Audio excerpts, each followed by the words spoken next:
sur Sisters of the Light. Aujourd'hui, nous allons parler du sabbat qui est Ostara, qui s'en vient à grands pas. Donc, Ostara, pour commencer, se déroule entre le 20 et le 21 mars. C'est la première journée du printemps. Ben, c'est l'équinoxe du printemps, dans le fond. Et le jour et la nuit sont à égalité également. On célèbre le réveil de la nature et aussi la terre qui commence à fertiliser tranquillement. Mais pas encore tout à fait ici parce qu'on est en pleine tempête aujourd'hui. Alors, Ostara, comme on a dit, c'est une fête de la fertilité. Alors, la déesse renaît. Elle encourage les fleurs à pousser, les arbres à bourgeonner. Elle encourage également les animaux à se reproduire. C'est pas pour rien qu'un des symboles de l'Ostara, c'est le petit lapin qu'on voit, car on se le cachera pas, le lapin, c'est le petit animal qui est reconnu pour être bien rigoureux dans ses ébats. Également, un autre symbole, c'est l'œuf. L'œuf ne peut pas représenter plus la genèse de la vie, là, si on veut, là, tout part de l'œuf. Alors c'est pourquoi l'œuf est également un symbole d'Ostara. À l'époque païenne, c'était une journée là, où que les gens faisaient beaucoup d'offrandes parce qu'ils voulaient justement que la fertilité de leur terre soit optimale pour la prochaine année. Donc c'était chose commune là, que les offrandes se fassent durant cette journée-là. Pour Ostara, on peut faire quelques activités pour célébrer cette fête. Pour commencer, on peut, si la température vous le permet, là, donc je sais qu'au Québec, c'est pas le moment de sortir pieds nus dans la rosée du matin et de se mettre et de courir dans la terre, mais si chez vous, ou peu importe où ce que vous êtes, vous pouvez, ben, c'est une activité qu'on peut faire pour célébrer Ostara. Et aussi, on peut célébrer les cocos, on peut décorer les cocos. Puis, c'est une activité là, que moi je trouve qui est vraiment plaisante à faire en famille. Là, écoutez, si vous voulez un peu initier vos enfants à la Wicca, ou bien s'ils sont déjà imprégnés dedans, je trouve que c'est une très belle activité. Là, vous expliquer un peu, sans tomber dans les grands sujets de la fertilité, vous pouvez expliquer quand même que c'est un signe de vie. Puis justement, là, je trouve que c'est très basic et plaisant si vous voulez pas trop non plus tout de suite les imprégner dans ce mode de vie-là. Peu importe, je trouve que ça donne à tout le monde. Oui, parce que tu sais, faut pas oublier qu'en Wicca, tu sais, l'enfant va quand même devoir faire son propre choix plus tard. Là, si, on peut y imprégner certaines valeurs par rapport à ça, mais on peut pas l'obliger non plus à s'engager dans la Wicca. Mais tu sais, il n'y a rien qui empêche, là, toute famille va éduquer son enfant dans la manière dont il veut l'éduquer, devenir une bonne personne. Puis si pour vous, c'est quelque chose que vous voulez éduquer vos enfants, mais sentez-vous pas mal là, pour décorer les cocos, puis pour lui dire que l'œuf représente la vie en tant que telle. Il n'y a rien de malade dedans. Au contraire, la vie, c'est merveilleux. Ensuite, moi, une activité que j'ai très hâte de faire, on n'arrête pas de le répéter, on ne peut pas le faire actuellement. Ceux qui peuvent le faire, commencez votre jardin. Moi, je vais du moins planifier le mien. Alors, je vais planifier les herbes que je veux avoir dedans, autant que je vais utiliser pour mes rituels que dans ma cuisine au quotidien. Puis aussi, les plantes, puis les fleurs, je vais cibler un peu là, les rituels que j'aimerais faire, aussi selon les sabbats et tout. Je vais planifier ça, je vais mettre ça dans un cahier, puis peut-être aussi commencer à acheter mes pots, mon engrais, ma terre et tout, pour éventuellement pouvoir faire mes plantations. Au bon moment, quand ça va être le temps. Oui. Pas tout de suite, malheureusement, c'est pas près de ça. Ça va venir. Une activité aussi que vous pouvez faire pour Ostara, c'est bien sûr cuisiner. Vous pouvez aller sur Internet, il y a plusieurs recettes, mais une en particulier que je suis tentée de faire cette année, c'est les biscuits aux œufs. Et si vous êtes à l'affût de la chaîne, de notre chaîne YouTube, ça se pourrait très bien qu'une vidéo pop sur comment faire cette recette qui a l'air vraiment délicieuse et super simple.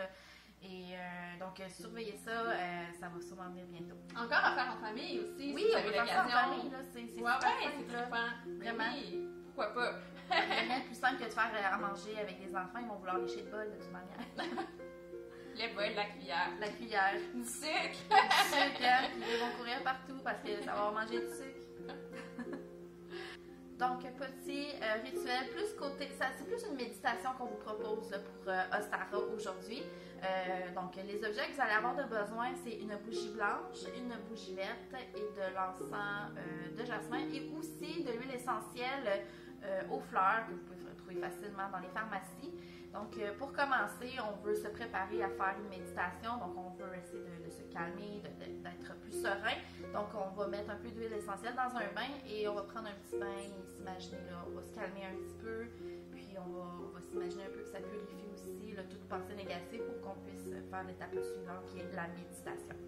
Un bain aussi que je trouve là, que j'aime en profiter pour dire, moi je trouve que c'est tout le temps une bonne introduction à un rituel. Vraiment, ça nous vraiment. détend, ça nous met dans l'esprit, dans le mood du rituel, puis ça nous prépare à ça. Parce que ça vient vraiment nettoyer nos énergies négatives et quand on veut faire un rituel, la dernière chose qu'on veut c'est que ça marche pas, de un, mais aussi que ça se fasse n'importe comment, de n'importe quelle manière. Et quand on a des énergies négatives, on pourrait utiliser des énergies négatives pour faire des choses, puis ça pourrait ne pas se faire correctement et ça pourrait faire l'effet contraire et tout ça. Fait que c'est vraiment c'est quand même une étape importante avant ça. Ouais, moi j'en prends tout le temps un. Ouais. Puis moi je vous le conseille, tu sais, c'est des vidéos pour les débutants, là, mais moi aujourd'hui c'est mon conseil que je vous donne. Un bon bain avant chaque rituel, puis avant cette méditation-là. Je m'attaque maintenant à la méditation. Alors une fois que vous avez pris votre bain, installez-vous là, installez-vous dans un endroit calme, évidemment. Vous pouvez allumer vos bougies, gardez-vous dans l'esprit, justement un esprit méditatif, un esprit calme. Essayez de vous couper là, de tout ce qui pourrait vous déranger. Tu sais, la télé, fermez-la à moins que vous mettez un poste avec de la musique. Vous pouvez vous mettre une petite musique avec des sons de pluie, avec des sons d'oiseaux, des sons de nature. Les sons de nature, le vent dans les arbres, quand les feuilles se touchent, c'est tellement serein comme son, là, c'est vraiment, ça calme, c'est vraiment agréable à écouter, là. Comme le son des vagues, dans le fond. Ben oui. Donc, allez-y avec une petite idée comme ça, puis allumez votre encens aussi, installez-vous. Ensuite, centrez-vous sur vous-même. Commencez par fermer les yeux, puis vous concentrer sur votre respiration. C'est la première étape d'une bonne méditation. Donc, moi, ce que j'aime bien, pour ceux qui ont de la difficulté au début, allez-y de manière très méthodique. Comptez un 7 secondes pour inspirer, un 7 secondes pour expirer. Vous pouvez le faire quelques fois pour vous habituer, puis vraiment rentrer dans le rythme de votre respiration, puis de votre méditation. Ensuite, une fois que cette partie méthodique-là est faite, allez-y maintenant avec l'imagination. Pour Ostara, je vous propose totalement d'y aller dans un univers de nature. Alors, imaginez-vous en train de marcher. Vous pouvez rentrer dans une forêt, rentrer dans un grand champ. Autour de vous, les bourgeons éclore, ressurgit. On l'a français. On peut reprendre où? Je sais plus. Oh.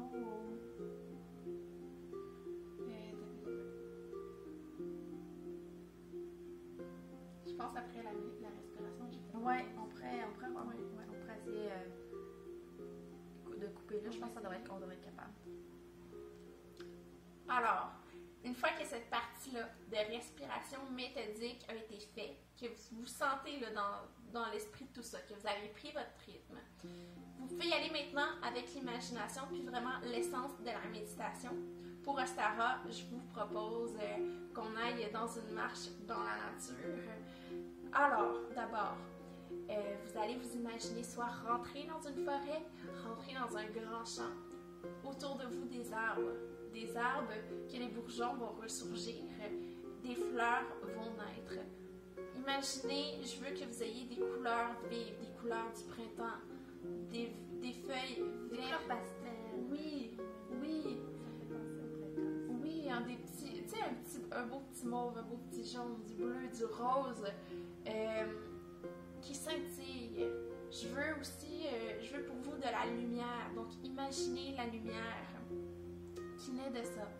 Ensuite, pour avoir une belle éclosion, vous avez besoin d'une pluie. Une pluie qui tombe autour de vous, qui tombe sur vous et qui fait votre ménage intérieur du printemps. Une pluie qui va vous amener vraiment à fertiliser votre esprit et qui va vous amener à vous illuminer pour la prochaine saison. Alors, ensuite, amener un vent. La pluie vient de terminer. Amener un vent qui va balayer cette énergie négative-là qui est sortie de vous, qui laisse place au renouveau. Vraiment, j'aime le mot balayer. Vraiment, on fait le ménage. C'est le ménage de printemps. Ce vent-là, essayez de le synchroniser avec votre respiration. C'est un peu le moment si vous avez perdu dans le cours de votre esprit, si vous avez perdu l'élan de la respiration qu'on a pris au début, c'est le moment de le reprendre avec ce vent-là pour bien terminer la méditation. Par la suite, je vous invite là, à y aller avec quelque chose de pas trop brusque, restez dans cet esprit-là. C'est le bon moment là, justement d'aller continuer peut-être d'aller vous reposer. Faites-vous une bonne tisane avec peut-être des arômes d'hibiscus, ou de menthe ou quoi que ce soit. C'est sûr, si vous arrivez, par exemple, vous faites ça avant le sommeil, allez-y avec une petite tisane de camomille, valériane, qui est vraiment très très bonne pour vous endormir, puis rester à calme. Puis sinon, comme j'ai dit, allez-y avec quelque chose à la menthe un peu qui va vous revigorifier pour poursuivre votre journée. Donc, c'est ce qui conclut notre vidéo sur Ostara. On espère que ça vous a plu, que vous avez beaucoup appris et que ça vous a donné l'envie de célébrer Ostara. On vous souhaite un bon Ostara et on se dit à très bientôt. Et ne manquez surtout pas la vidéo sur les biscuits d'Ostara. Au revoir. Bye.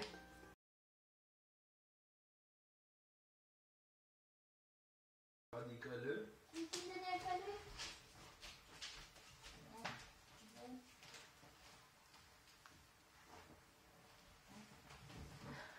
Toutoune. On aime ça dernièrement quand il brosse ses oreilles. Ah ouais? Ça ronronne. Ça y pique, ça calme. Hello, oh oui. Ça sent le chat. Ça sent un gâte. C'est un gâte de cat. Un gâte de cat. Mais oui, c'est beau, oui. Comment